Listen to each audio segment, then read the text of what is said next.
Comunidad Natural, bienvenidos al programa Metodología del Entrenamiento de Fuerza, clase número 3 con el buen Chucho. Hola, ¿qué tal? Jesús Alvarado, bienvenido Chucho. Vamos a empezar de inmediato con el tema transferencia del entrenamiento. A lo largo del tiempo siempre hemos escuchado, leído, visto en muchos medios el concepto de transferencia. ¿Tiene transferencia? ¿No tiene transferencia? Hoy es día de que Jesús nos va a explicar qué es transferencia del entrenamiento. Jesús. Muy sencillo. De hecho, si te das cuenta, es uno de los principios básicos del entrenamiento funcional, que tenga transferencia, ¿no? Pero muchas veces no nos explican qué es esa transferencia. Sin meternos en el tema de entrenamiento funcional, vemos a la transferencia como que un objetivo sea aplicable directamente para el siguiente objetivo. ¿Por qué quieres levantar pesas, no? Para aumentar masa muscular, para correr más rápido, para saltar más alto, para golpear más fuerte, para lo que sea. El entrenamiento tiene que tener esa aplicabilidad para mejorar cada uno de esos objetivos de forma individualizada y generalizada, ¿vale? Entonces, el entrenamiento de fuerza, como mencionábamos en las clases anteriores, es innegociable, indiscutible para cualquier condición, población y disciplina deportiva. Y ahora que nos vamos a meter más enfocado con lo que es el culturismo natural, el fitness, el deporte, obviamente tiene que haber una estructura de lo que es el entrenamiento de fuerza, y para buscar esa transferencia habrían que ver los objetivos de general a específico. Por ejemplo, si una persona, un basquetbolista, quiere mejorar su salto vertical, obviamente mi menú de herramientas va a ser diferente a que si un deportista, un boxeador, quisiera golpear más fuerte. ¿Sale? Mis herramientas van a cambiar. Tal vez no tanto los medios o los objetivos, pero sí la forma en la cual voy a estructurar el entrenamiento. Una persona que busca, no sé, en el 100 metros, reducir un segundo a sus marcas, es totalmente distinto a una persona que quiera simplemente cargar más por cargar más, ¿vale? Entonces, eso va a ser la transferencia. ¿Cómo vamos a lograr los objetivos? Los medios, las herramientas, los métodos e incluso también los tiempos, ¿vale?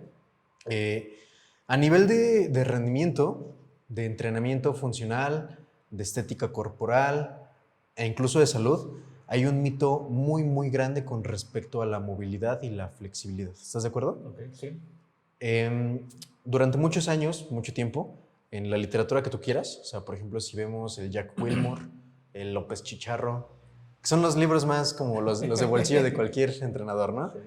Sí. El Jürgen Weineck, se define a la flexibilidad como una capacidad física, una de las 4.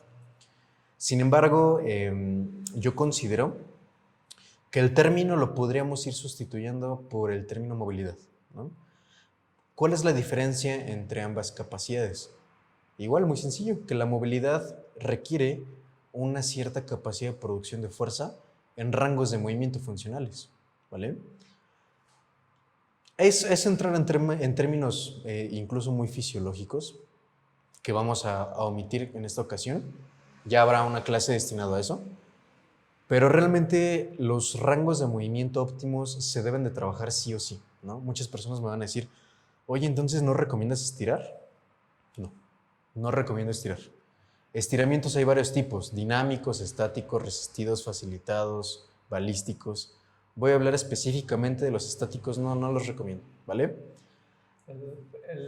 Fíjate que, pero haciendo un paréntesis, sí. En algún momento no sé si algún día Alancito te platicó esa anécdota, porque la hizo muy, en ese momento la hizo muy escandalosa, porque cuando yo daba clase hace muchos años, cuando empecé la escuela, ajá, hice te hablo del 2015, Chucho.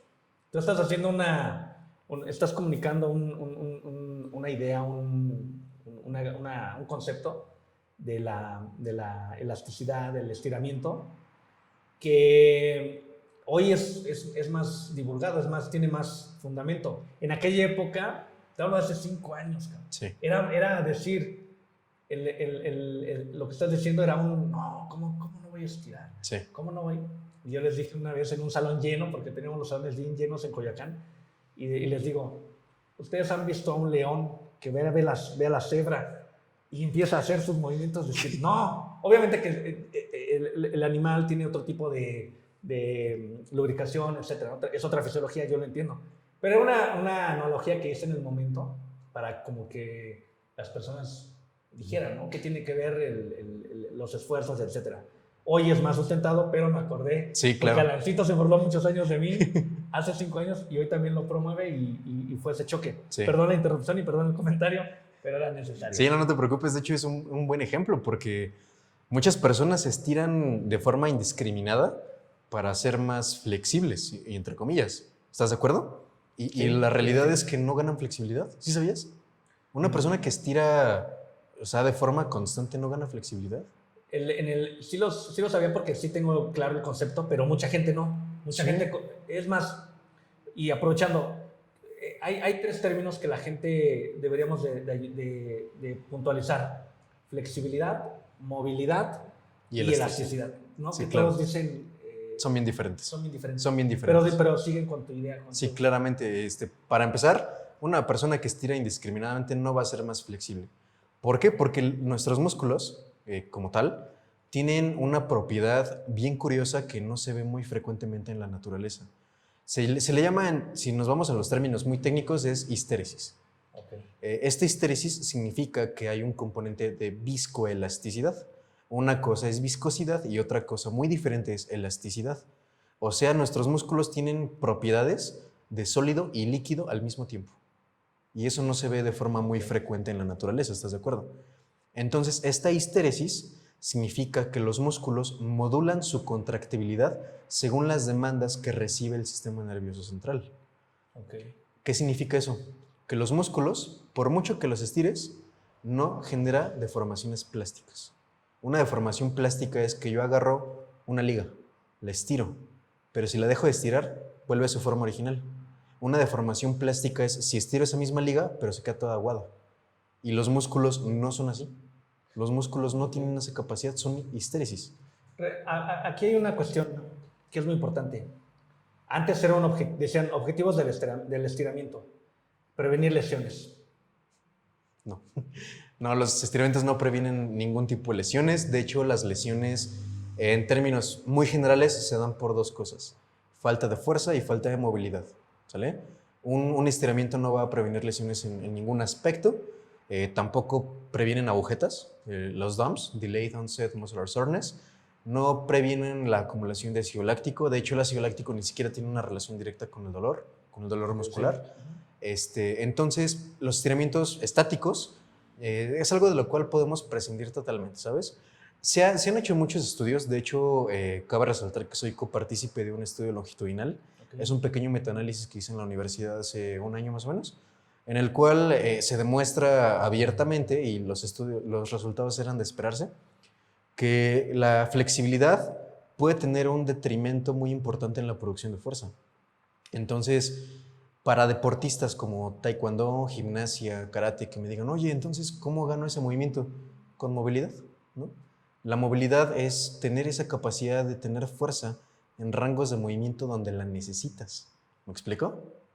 Imagínate que yo tengo una persona al lado de mí y le ayudo a subir su pierna, ¿no? Así, ya le empieza a doler, ¿no? Y sigo subiendo. Y ya llego al punto máximo donde la persona no tolera el dolor. ¿Qué pasa en el momento en el que yo le digo, voy a quitar mi mano e intenta que la pierna se quede ahí arriba? Si la quito, ¿qué pasa? Pues la pierna se cae. Eso es falta de fuerza en esos rangos. Entonces, el objetivo de la movilidad es que tú tengas fuerza en los rangos donde la necesitas. ¿Me explico? Okay. Porque el peleador de taekwondo necesita fuerza para patear. ¿Me explico? Lo mismo la gimnasta. Entonces, pues el músculo no puede tener deformaciones plásticas. Eso es totalmente falso, no las puede tener. Pero hay personas que me van a decir, oye, yo llevo 10 años estirando y me alcanzo las puntas de los pies. ¿Ok? ¿A qué se debe eso? Hay una tolerancia a nivel sistema nervioso central del dolor derivado del estiramiento. O sea, lo que cambia es la percepción del dolor. Es un tipo de modulación descendente, no es porque te volviste más flexible. Ok. Y por decirte, las personas de yoga, Jesús, bueno, que realizan movimientos o acciones sí que pasan la naturaleza, ¿no? Creo que sí. No hay, bueno, la naturaleza, la normalidad, se puede decir, ¿no? ¿Ahí que es muy específico el caso o es aplicable el mismo concepto, la misma teoría? Claro, uno de los fundamentos, puedo equivocarme, uno de los fundamentos del yoga es tener libertad de movimiento, ¿no? Freedom movement. Entonces, justamente si para llegar a esos objetivos requieres tener mayor amplitud de movimiento, pues vas a tener una serie de herramientas. Como tal, es una disciplina pues que tiene una cierta base, un cierto sustento, y al final del día, pues con total sinceridad no es mi área de expertise.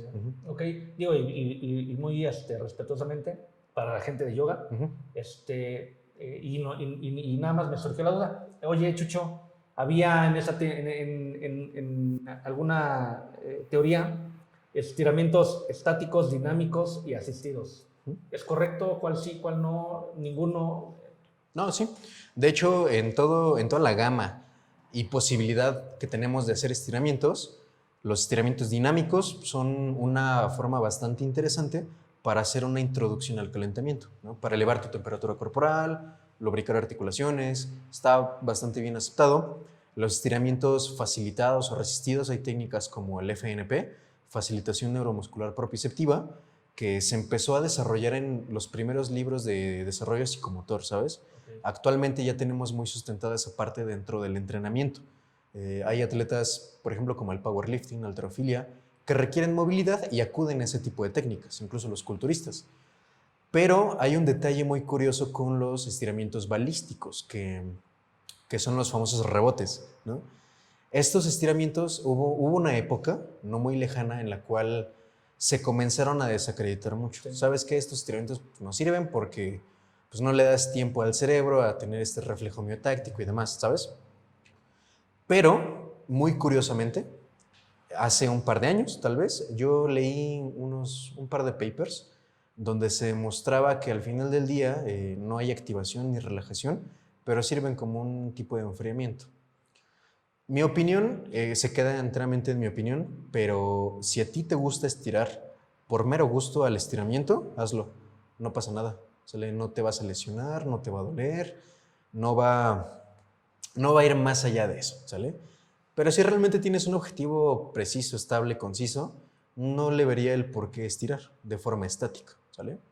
Okay. Hay un efecto muy estudiado que se llama efecto vasovagal, que es una relajación a nivel sistema nervioso central por el 10º par craneal, que es el nervio vago. Okay. O sea, en pocas palabras, si tú estiras, le va a ayudar a tu corazón. O sea, en pocas palabras. Okay. Y es un estudio que está sustentado. Pero más allá de eso, pues no tiene una aplicabilidad directa al entrenamiento de fuerza. Ok, muchacho. Ok, pues es muy importante el término que estás mencionando ahorita de movilidad relacionada a la transferencia. Para regresarnos otra vez ya al término, que es relacionado, está directamente relacionado, pero ¿qué sería, cómo se debe entrenar? ¿Qué diferencias o cómo es la transferencia para un culturista, para un recreativo, para un deportista en general, como de desempeño, no sé? Claro, por ejemplo, si hablamos de un culturista y un deportista, podemos distinguir que hay formas en las cuales podemos dividir el entrenamiento. Por ejemplo, para un deportista, a mí me va a ser muchísimo más interesante que esta persona sea más fuerte en sus patrones de movimiento. Por ejemplo, que tenga una capacidad de empuje mayor, una capacidad de tracción mayor. Y en el caso de un culturista, en el culturista sí me es interesante, no te preocupes, sí me es interesante que trabaje patrones de movimiento, claro, o sea, sin lugar a duda, pero también enfocarnos a ciertos músculos. ¿Por qué? Porque hubo una corriente muy fuerte de la cual no estoy en contra, de hecho la divulgo. Esta corriente nos decía, no entrenes músculos, entrena movimientos, ¿sale? Y estoy de acuerdo, a mí me gusta eso porque realmente el ser eficiente en un movimiento te va a volver eficiente en un ejercicio. Y ese ejercicio estimula la masa muscular. Pero estamos hablando de culturismo, ¿no? Y en el culturismo sí me parece interesante no aislar, porque los músculos no se aíslan, sino dar un enfoque, dar una prioridad a los músculos que estén rezagados. ¿Me explico? Hay musculatura, por ejemplo, que tiene una relación directa con la estabilidad, que también califican en competencias de culturismo. ¿Y por qué no entrenarlas específicamente? Es musculatura que no se trabaja de forma tan directa en algunos deportes, ¿no? Estabilizadores de cadera, estabilizadores de columna, estabilizadores de hombro. ¿Me explico? Entonces, sí voy de acuerdo con esa corriente, pero según el contexto, ¿no? Si un culturista tiene las pantorrillas rezagadas, hay que entrenarle las pantorrillas, ¿no? Intentar aislar Intentar, o darle prioridad. ¿Cómo darle ¿no? prioridad. Es que el aislamiento está muy arraigado, o sea, decir entrenamiento de aislamiento muscular está muy arraigado, entonces no podemos intentar cambiar desde ahorita. Claro. Pero darle prioridad, ¿no? Sí, porque al final del día uno de los objetivos primarios en el culturismo es que haya una buena armonía, simetría y pues obviamente que tenga una buena estética corporal con respecto a las reglas de jueceo. Entonces, yo como una opinión fisioterapéutica es que todos estamos chuecos. Todos. O sea, independientemente de seas quien sea, siempre hay deficiencias posturales. Siempre. Y ese ojo clínico me ha llevado a ver que nadie se salva. Todos estamos chuecos. Entonces, ahí viene el arte de las poses. Ahí viene la importancia de saber posar. De tal vez, si tú sabes que tienes una deficiencia, saber ocultarla con una pose. Sí. ¿Me explico? Sí. Porque nadie se salva. O sea, nadie se salva. Todos tenemos deficiencias posturales, unos más importantes que otras, pero todos las tenemos. Afortunadamente sí. Sí. Es la realidad. Sí. Sí.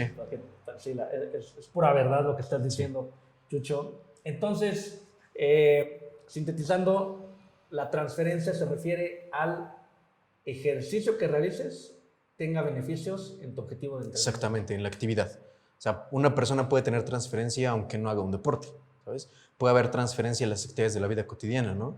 Una persona, un adulto que ya no necesite ayuda para colocarle el garrafón de agua, ¿no? Por ejemplo. Pues obviamente hacer entrenamiento de fuerza le va a beneficiar.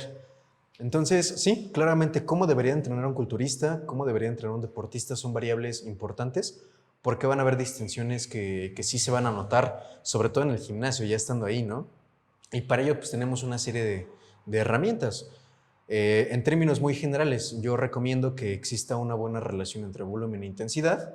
Hay 4 parámetros que distinguimos mucho a nivel de volumen, que es el volumen de mantenimiento, volumen mínimo efectivo, volumen máximo adaptativo y volumen máximo recuperable. Son 4 parámetros que son, cuando ya nos adaptamos al entendimiento de estos conceptos, es más fácil llevar un entrenamiento. Perdón. Antes está muy bueno. ¿Qué sería el volumen del entrenamiento dentro para la gente que no lo sabe? Claro, el volumen se define como la cantidad de trabajo que una persona realiza en el entrenamiento. O sea, ¿qué tanto estás haciendo? Okay. Y eso es totalmente cuantificable, ¿sale? Porque tú puedes saber cuánto estás haciendo en función de series y repeticiones. Eso es el volumen. Entonces, hace mucho tiempo, se creía que a mayor volumen obtenías más rápidamente los beneficios y es totalmente falso porque un volumen excesivo, una cantidad de series y repeticiones excesivas, pues te van a llevar al sobreentrenamiento. Yo he escuchado personas que dicen que el sobreentrenamiento no existe, que lo que pasa es que no hay una buena alimentación, no hay un buen descanso. El sobreentrenamiento sí existe. Sí, he escuchado. ¿Sí? También es importante aclarar este mito. Antes te hablo de, y todavía hay gente que lo debe de saber, decían, si quieres musculación, hipertrofia, prioriza el volumen. Si quieres fuerza, prioriza la intensidad. ¿Esta aseveración es correcta? ¿Es incorrecta? Debe de haber una buena sinergia, ¿sale? Porque un volumen bajo, o sea, una cantidad de trabajo bajo, con una intensidad baja, no vas a obtener nada. Viceversa, un volumen alto con una intensidad alta, se va a freír tu sistema nervioso central. Entonces tiene que haber una sinergia adecuada. Si vas a tener un volumen alto, es porque la intensidad tiene que ser moderada o baja. Y si la intensidad es alta, el volumen tiene que ser de moderado a bajo. ¿Sale? Ahí va mucho en función de los objetivos. Entonces, como te mencionaba, o sea, hay marcadores que se llaman landmarks, biomarcadores de volumen, el cual te dice un volumen pequeño para mantener lo que ya ganaste. Un volumen pequeño para progresar de forma lenta. Un volumen adecuado donde se encuentran todas las adaptaciones y un volumen muy alto del cual apenas si te recuperas, ¿no? En términos muy generales, tenemos que mantenernos en la llamada zona de oro del entrenamiento, que es el volumen máximo adaptativo. ¿Cómo sabemos? En el momento en el que estamos en esa zona, y eso aplica para culturistas, powerlifters, halteristas y demás. Se han hecho varios estudios longitudinales que han llegado a progresar a un nivel de metaanálisis en el cual se demuestra que aproximadamente entre 12 y 20 series semanales, ese es el volumen máximo adaptativo. de 12 a 20 series semanales por grupo muscular o por patrón de movimiento, ¿sale? Eso significa que si yo, por ejemplo, quiero trabajar sentadilla, ¿no? 3 veces a la semana, tengo que acomodar entre esas 12 a 20 series esas 3 veces a la semana. ¿Me explico? O sea, vamos a poner un ejemplo. No agarro ni 12 ni 20, agarro 15. Entonces ya esas 15 son 15 series que yo voy a hacer a la semana. Entonces hago 5, 5, 5. ¿Me explico? Ok, sí. Sí, ya acomodándolo en la Exactamente. sesión, en el número de sesiones, perdón, etcétera, ¿no? Exactamente. Ahí voy a obtener buenos beneficios, buenas ganancias, porque es una cantidad de volumen óptimo.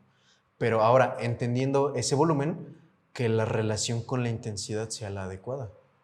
Y la intensidad, ¿cómo la vamos a cuantificar? Ese es un tema de mucho debate. ¿Por qué? Porque antes, hace muchos años, cuantificábamos con el RM. Sí.